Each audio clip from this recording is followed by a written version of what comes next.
आपल्या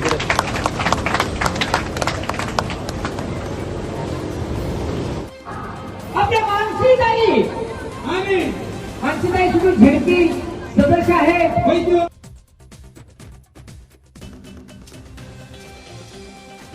खरं तर आज आपण ज्या महिलेचा गुणगौरव करणार आहोत आरक्षक कामगारांच्या वतीनं हार्दिक स्वागत. बरोबर आहे. तसेच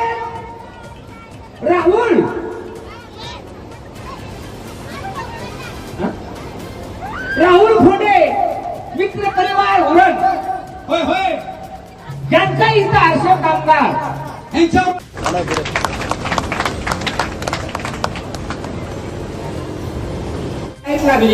लाईट लागली तर उजेड पडला तेव्हा उजेड पडला तर नाही लाईट लागली तर कसं दिसायचं अंगावर कसं बसणार हो तुम्ही. म्हणून काय म्हणतात आणि मल्हारराव होळकरांच्या नंतर छत्रपती शिवाजी महाराजांच्या नंतर तेवढ्याच तोळामोळाचं राज्य करणारी एकमेव अद्वितीय स्त्री म्हणजे पुण्यश्लोक अहिल्यादेवी होळकर. मगाशी ओळीमध्ये आपण ऐकलंच पुण्यश्लोक अहिल्यादेवी होळकर यांनी किती मोठं काम केलं. आताच्या वक्त्यांनी सुद्धा सांगितलं की किती मोठं काम केलं हे आपल्याला माहित नाही. पुस्तक वाचलं पाहिजे त्याशिवाय मस्तक सुधारणार नाही. इतिहास हा खूप मोठा ज्वलंत आहे. तो इतिहास 3.5% लोकांनी आपला लपवून ठेवलाय. तो इतिहास पुढे आणायचा असेल तर तुम्हाला उठाव केला पाहिजे. कारण अजूनही अहिल्यादेवींना अहिल्याबाईच म्हटलं जातं. त्या प्रत्येक पुस्तकामध्ये तो तसाच उल्लेख केला जातो. म्हणून अहिल्यादेवीचं खूप मोठं काम आहे. सती झाल्यापासून त्यांना सासऱ्यांनी रोखलं गेलं. आपण फक्त अलिबागला येताय, तुम्ही चांगल्या बीचच्या ठिकाणी राहताय. खऱ्या अर्थानं तुम्ही मध्य प्रदेशमध्ये उत्तर प्रदेशमध्ये तुम्ही गेला नाही. 12 ज्योतिर्लिंग तुम्ही बघितले नाही. खऱ्या अर्थानं अहिल्यादेवी होळकरांचं काम महेश्वरला आहे, इंदूरला आहे. आजही ज्या महाराष्ट्रामधल्या देशामधल्या ज्या स्त्रिया आहेत त्या काळामध्ये ज्या स्त्रियांच्यावरती सासू सासऱ्यांनी नवऱ्याने जे अत्याचार केले, बलात्कार झाले, त्याला पीठ अन्याय केले, अशा सर्व स्त्रियांचा उद्धार करण्याचं काम पुण्यश्लोक अहिल्यादेवी होळकरांनी केलं. आजही तुम्ही पुण्यश्लोक अहिल्यादेवी होळकरांचं काम बघायचं असेल तर तुम्ही इंदूरला जा, महेश्वरला जा. त्या ठिकाणी तुम्हाला अहिल्या आश्रम तुम्हाला बघायला मिळेल. तुम्ही आज ज्या ह्या साड्या घालताय त्या साड्या एक साडी विणायला साधारण 1.5 वर्षाचा कालावधी लागतो. ज्या महिलांच्या हाताला काम नाही, तुम्ही सांभाळत नाही, अशा महिला ह्या सगळं काम करत असतात. म्हणून पुण्यश्लोक अहिल्यादेवी होळकरांचा इतिहास खूप मोठा आहे आणि तो इतिहास आपण वाचलाच पाहिजे. आणि खऱ्या अर्थाने चौंडीला आणि इंदूरला आणि महेश्वरला आपण गेलं पाहिजे. माझ्या माहितीप्रमाणे जर वैशाखमधला धनगर समाजाचा हा प्रत्येक कर्मचारी आहे. मला नाही वाटत की तो 50,000च्या आत असेल, जास्तच असेल. कधी कशाच्या तर मला आपल्याला कळकळीची विनंती करायची की पुरुष मंडळी इथं आहे, पुरुष संस्कृती जरा थोडीशी बाजूला ठेवली पाहिजे. कारण ह्या माता भगिनींना अहिल्यादेवींचं आणि सावित्रीबाईंचं आणि छत्रपती शिवरायांच्या मातोश्री जिजाऊंचं सिंदखेड राजा या ठिकाणी तुम्ही जाऊन यांचा इतिहास, त्यांच्या प्रेक्षणीय स्थळांना तुम्ही भेट दिली पाहिजे. आपण बोलतो करतो, बोलणं सोपं असतं, करणं खूप अवघड असतं. म्हणून आपण नेहमी चांगल्या कृती करत असताना आपल्याला विसर पडता कामा नाही की ज्या समाजामध्ये आपला जन्म झाला त्या समाजातून कधी आपल्याला फिरता येत नाही. आणि मी जाता जाता आपल्याला कळकळीची विनंती करतो, तुम्ही सांगोला, जत, कवठेमहांकाळ, सोलापूर, सांगली, सातारा जिल्ह्यातून तुम्ही इथं आलात. तुमच्या पाठीशी महेंद्रशेठ दळवे, मानसीताई दळवे आणि यांच्या रूपानं मला आठवतंय काही कारणानं तो प्रकल्प बंद झाला. तर माझं भाषण झाल्यानंतर दळवी साहेबांनी सांगितलं की धनगर समाजाने या ठिकाणी 2 ते 3 गुंठ जागा देतो आणि धनगर समाजाच्या मुलांचे पोस्टर अलिबागला या ठिकाणी व्हावं, सभागृह व्हावं की जेणेकरून धनगर समाज इथंच वास्तव्याला आहे आणि जेणेकरून 80% तुम्हालाच ते मतदान करतात. त्या अनुषंगाने या ठिकाणी धनगर समाजाला सभागृह किंवा हॉस्टेल एक लायब्ररी व्हावी अशी माझी आपल्या सर्वांना कळकळीची विनंती आहे.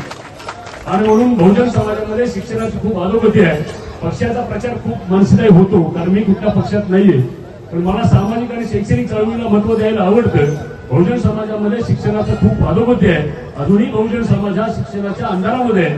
त्याला प्रकाशाकडे न्यायचं असेल तर तुम्हाला शिक्षण खूप काळाची गरज आहे आणि शिक्षणाची शिवाय तुमची आमची प्रगती होऊ शकत नाही. आज आम्ही म्हातारे कामगार झालो, पण तुमच्या घरामध्ये एक IPS झाला पाहिजे, एक कलेक्टर झाला पाहिजे, तहसीलदार झाला पाहिजे. या अनुषंगाने तुम्ही मुलांना मार्गदर्शन केलं पाहिजे. नाहीतर आज दारूच्या घोटावर आणि मटणाच्या तुकड्यावर तुम्ही जीवन जगताय, ही शोकांतिका आहे. म्हणून मी सर्व माता भगिनींना विनंती करतो, पगार खूप आहे तुमच्या नवऱ्यांना, जो पती दारू पिऊन येत असेल त्याला घरात घ्यायचं आहे. कारण हे सगळ्या गोष्टी तुम्हालाच माहित आहेत. म्हणून पुण्यश्लोक अहिल्यादेवी होळकरांचं एवढं मोठं काम आहे. त्यांच्या जयंतीला तुम्ही या ठिकाणी उपस्थित राहिलेला आहे. त्यांचा तुम्हाला खऱ्या अर्थानं आदर्श घ्यायचा असेल, त्यांच्यानुसार वाटचाल करायचं असेल तर प्रत्येकानं आपलं घर सांभाळलं पाहिजे, आपल्या मुलांना चांगले संस्कार दिले पाहिजे. तरच येणारी नवीन पिढी पुढच्या काळामध्ये रुजणार आहे, वाढणार आहे. अशा अनुषंगानं तुम्ही खऱ्या अर्थानं वाटचाल करावी अशी मी आजच्या या जयंतीच्या निमित्तानं सांगू इच्छितो. आणि प्रत्येक वर्षी मी कडरे साहेब असतील, बनगर साहेब असतील, कुकळे साहेब असतील, खरात मामा पण या ठिकाणी वयस्कर मंडळी आहे. मी या सर्वांना कळकळीची विनंती करतो, तुम्हाला काही चौंडी आणि इंदूर महेश्वर लांब नाही. तुम्ही गोव्याला जाताय, मुंबईला जाताय, सगळे पिकनिक पॉईंट तुमचे आता बघून झाले, तुम्ही रिटायर झालाय. जरा ह्या माता भगिनींना इंदूरला घेऊन जा.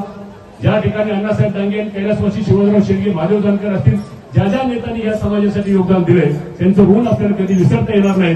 आणि आता मगाशी सांगितलं साळुंके साहेबांनी की शिंगरोबा धनगरानं रस्ता दाखवला म्हणून तुम्ही आम्ही मुंबईला जातोय. पहिली मागणी आम्ही परवा केली की मिसिंग लिंकला शिंगरोबा धनगरांचं नाव द्यावं.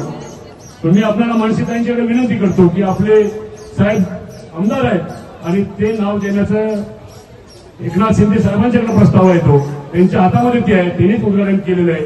त्या मिसिंग लिंकला शिंगरोबा धनगरांचं नाव द्यावं अशी तमाम धनगर समाजाच्या वतीने मागणी करतो.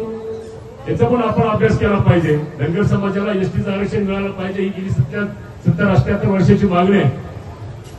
ज्या ज्या नेत्यांनी समाजामध्ये मोठे झाले समाजाची पाठ फिरवली, यूज अँड थ्रू वापरा आणि ते काही ते सगळ्यांनीच वापरली.